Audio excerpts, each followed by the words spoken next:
ఆయన మన రక్షకుడు, మన విమోచకుడు. కాబట్టి ఆయనను మనం జ్ఞాపకం చేసుకోవడానికి ఈ శుభ సందర్భాన్ని, పండుగ వాతావరణాన్ని క్రైస్తవ లోకం అలాగే ప్రపంచమంతా జరుపుకుంటుంది కనుక క్రీస్తును మనము ఆరాధిద్దాం. ఆయన ఈ లోకానికి ఎందుకు వచ్చాడంటే మానవ సృష్టి అంతటికి క్రీస్తు అయి ఉన్నాడు.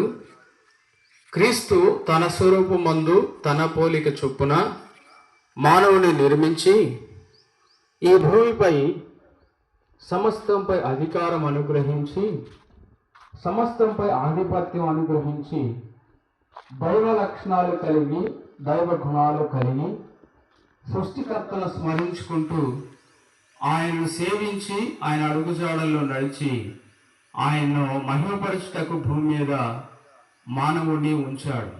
అయితే ఒకానొక రోజున మానవుడు దైవత్వ లక్షణాలను మర్చిపోయాడు, దేవుని ఆజ్ఞను మర్చిపోయాడు, దేవుని గుణలక్షణాలను విడిచిపెట్టి శరీర స్వభావమును అనుసరించి ఆజ్ఞ అతిక్రమించుట ద్వారా సర్వమానవాళికి పాపం అనేది అంటబడి ఉన్నది. ఈ పాప మాలిన్యాన్ని కడిగివేటి కొరకు సృష్టించిన దేవుడే 2025 సంవత్సరాల క్రితం మానవుణ్ణి మరల పోగొట్టుకున్న మహిమను తిరిగి ఇవ్వటానికి దేవుడే మానవుడిగా ఈ లోకానికి దిగివచ్చాడు.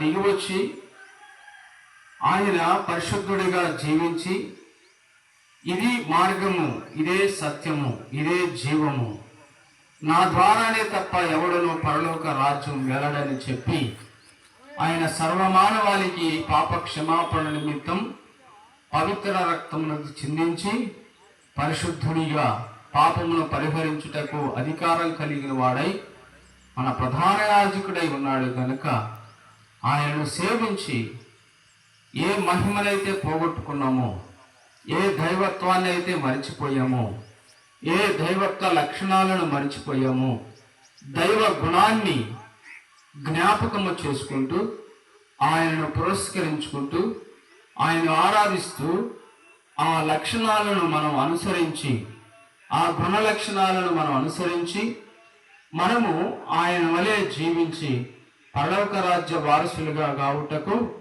ఈ శుభ సందేశమును, ఈ శుభ సంచారమును, శుభార్తను మీకు అందిస్తూ ఉన్నాం. ప్రియులారా, మరి ప్రతి ఒక్కరూ దైవ పోలిక కలిగిన వారే కానీ, దైవపుత్రులే కానీ, మరి దైవమును అనుసరించకపోవట ద్వారా మనము దేవునికి దూరస్తులయ్యాం.